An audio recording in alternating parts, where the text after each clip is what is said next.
Get going with a little bit of the philosophy. Tempo, so when we start, obviously I've been to several different places. I went to 5 schools in 5 years, so you're installing quite a bit. We always start with tempo, so whenever we start talking to the offense, we're going to be a team that's going to tempo. That's the number one thing that we're going to talk to our team about. We'll get into the details of that a little bit later. All about the ball. So it's amazing to me. I've gone to different places, and you talk to kids, and you can sit there and ask them, whether it be a starting quarterback, tell me about turnover margin. Well, they can't explain what that is. And so I think it's our job and our duty to make sure that we're really talking to the players, not just, hey, high and tight. Talk to them about why that's important.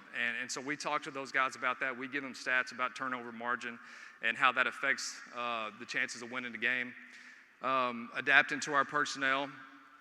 So like I said, I came up, my dad's a high school coach, and he's got to coach the players that are walking through the door.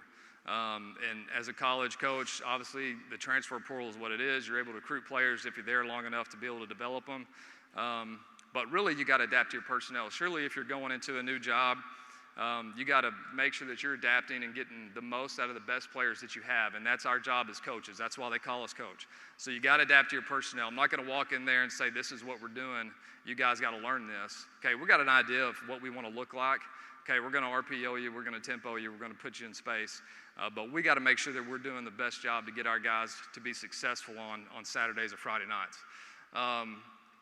Using mixed plays, so whenever we first started running RPO World 2010, there wasn't a term for it, so we called it mixed plays. Our guys at TCU, they're going to call them mixed plays, but that's just RPOs. We're going to be doing that 80% of the time. Spacing, using the entire field.